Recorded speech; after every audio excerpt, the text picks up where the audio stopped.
ভাবো যে আমাৰ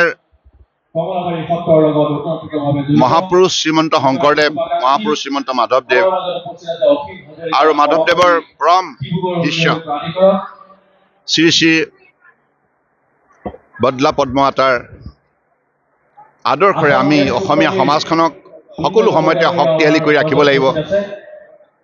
সাংস্কৃতিক কাৰ্যসূচীৰ যোগেদি আমি চিন্তা চৰ্চাৰ যোগেদি আমি সমাজখনৰ মাজত সমন্বয় এটা শক্তিশালী বাতাবৰণ সৃষ্টি কৰিব লাগিব। অসমৰ বুকুত বসবাস কৰা বৰাক ব্ৰহ্মপুত্ৰ পাহাৰ ভৈয়ামৰ বৃহত্তৰ অসমীয়া সমাজখনৰ মাজত এই আন্তৰিকতা, এই শ্ৰদ্ধা ভক্তি মৰম চেনেহ জীয়াই ৰাখিব লাগিব।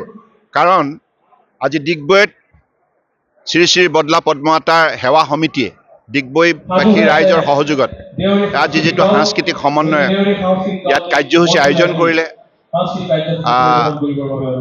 আৰু এই শ্ৰী শ্ৰী বদলা পদ্মমাতাৰ আৱিৰ্ভাৱ তিথি ইয়াতে তেখেতসকলে ইয়াত উদযাপন কৰিলে। আজি ইয়াত যেনেধৰণে বিভিন্ন জনগোষ্ঠীৰ যিটো সঁহাৰি, এই সঁহাৰিৰ যোগেদি এই কথাটো প্ৰমাণ হৈছে যে অসমীয়া সমাজখনে গুৰুসকলৰ বাণীৰে আগন্তুক দিনত একেলগে মিলি অসমৰ গৌৰৱ অক্ষুণ্ণ ৰখাৰ বাবে সকলোৱে সংকল্প লৈছে।